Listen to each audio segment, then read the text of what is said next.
ओम शांति। आज 20 सितंबर 2021 के ईश्वरीय महावाक्य सुनते हैं। मुरली की मुख्य पॉइंट्स। बाप आए हैं, बाबा ने कहा बाप आए हैं श्रेष्ठ कर्म सिखलाने। आत्मा अमर है, लीन कैसे होगी? गृहस्थियों का सिद्धांत है कि भगवान जरूर किसी न किसी रूप में आएगा, और सन्यासियों का सिद्धांत है कि ब्रह्म को याद करते करते ब्रह्म में लीन हो जाएंगे। अब बाबा ने कहा कि आत्मा अमर है, वह लीन कैसे होगी? ब्रह्म में लीन तो कोई होता नहीं। बाप की याद की मस्ती के गीत बाबा ने कहा सबके पास होने चाहिए। जब ऐसा हो तब ऐसे गीत बजा करके हम खुशी में रह सकते हैं। तो ऐसे अच्छे अच्छे बाप की याद के गीत, मस्ती के गीत सबके पास होने चाहिए। अगर किसी में देह अभिमान है तो देह अभिमानी अनराइटियस काम करते हैं। माया ने सबको बेसमझ बना दिया, कोई काम के नहीं रहे। भक्ति मार्ग की सामग्री अब खत्म होनी है। गृहस्थ धर्म वाले भक्ति की शुरुआत करते हैं। हिंदुस्तान में रहने वाले हिंदू धर्म समझ लिया है। ज्ञान की प्रालब्ध चढ़ती कला, भक्ति की प्रालब्ध उतरती कला। जीवन मुक्ति रावण से बाबा दिलाने आए हैं। इस एक जन्म में विकारों को छोड़ना है। और बाबा ने कहा बाप को याद करेंगे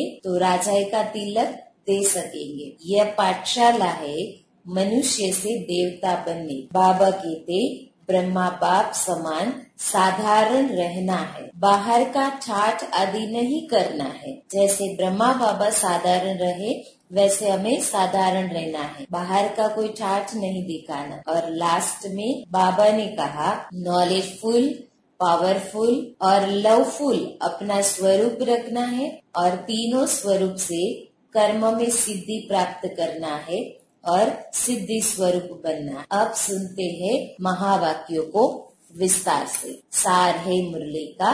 मीठे बच्चे, बाप आए हैं तुम्हें ऐसे श्रेष्ठ कर्म सिखलाने जिससे तुम 21 जन्म की बादशाही का वर्षा ले सको, अटल अखंड राज्य के मालिक बन सको। प्रश्न, गृहस्थियों और सन्यासियों के किस एक सिद्धांत में बहुत बड़ा अंतर है? उत्तर, गृहस्थियों का सिद्धांत है कि भगवान जरूर किसी न किसी रूप में आएगा, और सन्यासियों का सिद्धांत है कि ब्रह्म को याद करते करते ब्रह्म में लीन हो जाएंगे। अब बाप समझाते हैं ब्रह्म में कोई लीन नहीं होता, आत्मा अमर है, वह लीन कैसे होगी? भगवान यदि आएगा तो जरूर टीचर बनकर शिक्षा देगा, प्रेरणा से तो ज्ञान नहीं देगा ना। गीत है आज के, तुम्हें पाके हमने जहान पा लिया, जमी तो जमीन आसमान पा लिया। ओम शांति। मीठे मीठे रूहानी बच्चों ने यह गीत सुना। रूहानी बच्चे ही कहते हैं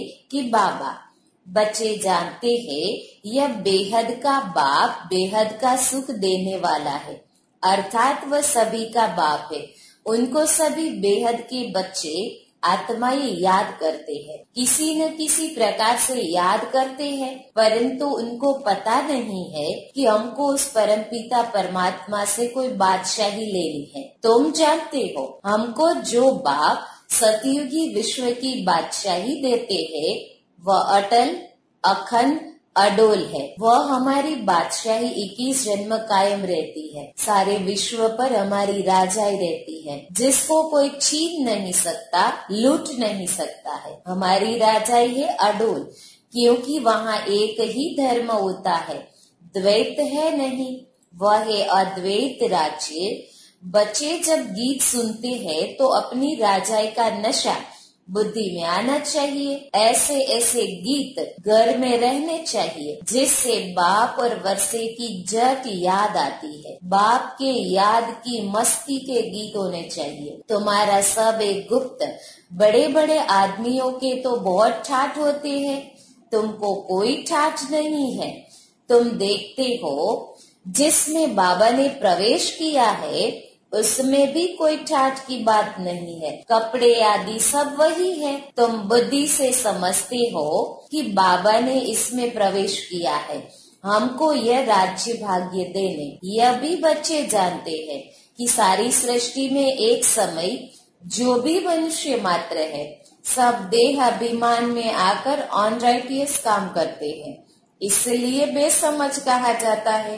सबकी बुद्धि को ताला लगा हुआ है।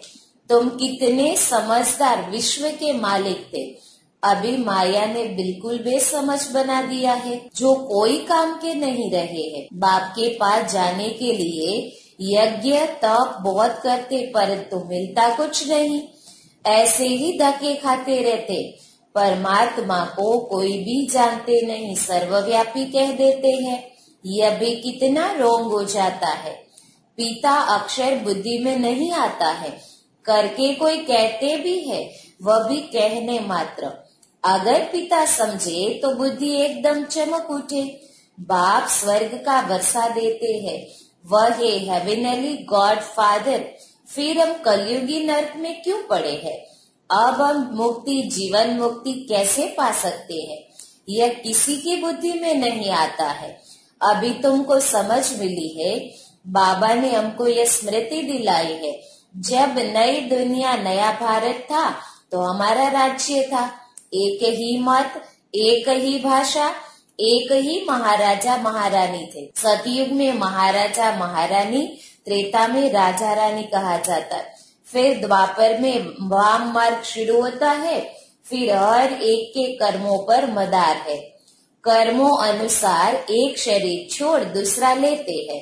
अभी बाप कहते हैं, मैं तुमको ऐसे कर्म सिखाता हूँ जो 21 जन्म बादशाही पाते ही रहेंगे। बल वहाँ भी हद का बाप मिलता है, परंतु वहाँ यह ज्ञान नहीं रहता कि यह राजाई का वर्षा बेहद के बाप का दिया हुआ है। फिर द्वापर से रावण राज्य शुरू होता है तो विकारी संबंध हो जाता है। फिर जैसे जैसे कर्म वैसा फल मिलता है। देवता वाम मार्ग में चले जाते हैं। फिर सतयुग का सब खलास हो जाता है। फिर कर्मों अनुसार जन्म लेते हैं। भारत में पूज्य राजाएं थे तो पुजारी राजाएं भी थे। सतयुग में राजा रानी और प्रजा सब पूज्य होते हैं। फिर जब द्वापर में भक्ति शुरू होती है तो यथा राजा रानी तथा प्रजा पुजारी बन जाते। बड़े राजा जो सूर्यवंशी थे वही पुजारी बन जाते हैं। फिर वैश्यवंशी बन जाते हैं।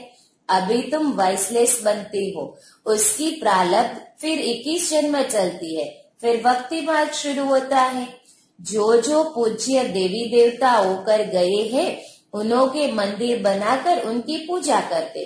यह सिर्फ भारत में ही होता है। यह 84 जन्मों की कहानी जो बाप सुनाते हैं, यह भी भारतवासियों के लिए है और धर्म वाले आते ही बाद में है। फिर तो वृद्धि होते होते ढेर के ढेर हो जाते हैं। वैरायटी भिन्न भिन्न देवी देवताओं की रस्म रिवाज थी, वह भारत के गुरुओं की नहीं है। आधा कल्प बाद रावण राज्य शुरू होने से सारी रस्म रिवाज ही बदल जाती है। फिर पूज्य से पुजारी बन जाते हैं। पूजा भी पहले अव्यभिचारी एक शिव की करते, उनके मंदिर बनाते हैं। फिर लक्ष्मी नारायण के बनाएंगे। एक ने लक्ष्मी नारायण का मंदिर बनाया तो दूसरा भी बनाएंगे। फिर राम सीता के मंदिर बनाने लग पड़ेंगे। फिर कलयुग में देखो गणेश, हनुमान, चंडिका देवी आदि आदि के अनेक देवियों के चित्र बनाते रहते हैं। भक्ति मार्ग के लिए सामग्री भी चाहिए ना। जैसे बीज कितना छोटा है, झाड़ कितना बड़ा होता है, वैसे भक्ति का विस्तार हो जाता है। ढेर के ढेर शास्त्र बनाए जाते हैं। अब बाप बच्चों को कहते हैं, यह भक्ति मार्ग की सामग्री सब खत्म होनी है। अब मुझ बाप को याद करो। भक्ति का प्रभाव भी बहुत है ना, कितनी खूबसूरत है। नाच, तमाशा, गायन, कीर्तन आदि कितना खर्चा करते हैं। अभी बाप कहते हैं, मुझ बाप और वर्षे को याद करो, आदि सनातन धर्म को याद करो। अनेक प्रकार की भक्ति तुम जन्म जन्मांतर करते आए हो। गृहस्थ धर्म वाले ही भक्ति शुरू करते हैं। सन्यासियों को तो भक्ति नहीं करनी है। यज्ञ, तप, दान, पुण्य, तीर्थ आदि यह सब गृहस्थियों का काम है, न कि सन्यासियों का। वह है ही निवृत्ति मार्ग वाले, उन्हों के लिए कायदा है घर बार छोड़ जाए जंगल में रहना और ब्रह्म तत्व को याद करना। वह है ही तत्व ज्ञानी, ब्रह्म ज्ञानी। तत्व अथवा ब्रह्म को ही ईश्वर कह देते। जैसे भारतवासी असूल में है आदि सनातन देवी देवता धर्म के, परंतु हिंदुस्तान में रहते हैं तो अपना धर्म हिंदू समझ लिया है, वैसे सन्यासी भी आत्माओं के रहने के स्थान तत्व को परमात्मा समझ लेते, ब्रह्म व तत्व को ही याद करते हैं। वास्तव में सन्यासी जब सतो प्रधान है तो जंगल में जाकर रहते हैं शांति में, ऐसे नहीं कि उन्हों को ब्रह्म में जाकर लीन होना है। बाप कहते हैं यह उन्हों का मिथ्या ज्ञान है, लीन कोई हो नहीं सकते। आत्मा तो अविनाशी है ना, वह कैसे लीन हो सकती है। भक्ति मार्ग में कितना माथा कुटते रहते, फिर कहते भगवान कोई न कोई रूप में कभी आकर मिलेगा। अब कौन राइट? वह कहते ब्रह्म से योग लगाकर ब्रह्म में लीन हो जाएंगे। गृहस्थ वाले कहते कि भगवान किसी न किसी रूप में आएगा, पतितों को पावन बनाएगा। ऐसे नहीं कि ऊपर से प्रेरणा द्वारा ही सिखलाएंगे। टीचर घर बैठे प्रेरणा करेगा क्या? प्रेरणा अक्षर है नहीं, प्रेरणा से कोई काम नहीं होता। बल शंकर की प्रेरणा से विनाश कहा जाता है, परंतु है यह ड्रामा की नोंद। उन्हों को यह मुसल आदि बनाने ही है, प्रेरणा की बात ही नहीं है। मनुष्य तो कह देते हैं कि भगवान की प्रेरणा से सब होता है, या कहते हैं कि शंकर की आंख खुलने से प्रलय हो गई। यह सब कहानियां हैं, अर्थ कुछ भी नहीं समझते। किसी के भी मंदिर में जाएंगे तो कहेंगे अच्युतम केशवम, अब अर्थ कुछ नहीं समझते। कोई भी अपने बड़ों की महिमा नहीं करते, नहीं जानते हैं। धर्म स्थापक को गुरु कह देते हैं, वास्तव में उनको गुरु कहना रॉन्ग है। क्राइस्ट कोई गुरु थोड़ी है, वो तो सिर्फ धर्म स्थापन करते हैं। गुरु उनको कहा जाता है जो सदगति करे, वह तो धर्म स्थापन करने आते हैं। उनके पिछाड़ी उनकी वंशावली भी आती है। सदगति तो किसी की करते ही नहीं, तो उनको गुरु कैसे कहेंगे? गुरु तो एक ही है जिसको सर्व का सदगति दाता कहा जाता है। भगवान बाप ही आकर सर्व की सदगति करते हैं, मुक्ति जीवन मुक्ति देते हैं। उनकी याद कभी किसी से छूट नहीं सकती। मनुष्य हे भगवान हे ईश्वर कहकर एक बाप को ही याद करते हैं, क्योंकि वह है सर्व का सदगति दाता। बाप समझाते हैं यह सारी रचना है, रचयिता बाप मैं ही हूँ, सबको सुख देने वाला, वर्षा देने वाला एक ही बाप ठहरा। भाई भाई को वर्षा दे नहीं सकते, वर्षा हमेशा बाप से मिलता है। मैं सभी बेहद के बच्चों को बेहद का वर्षा देता हूँ, इसलिए ही मुझे याद करते हैं। हे परमात्मा क्षमा करो, समझते कुछ भी नहीं। बाप कहते हैं मैं कोई इन्हों के पुकारने से नहीं आता हूँ, यह तो ड्रामा में बना हुआ है।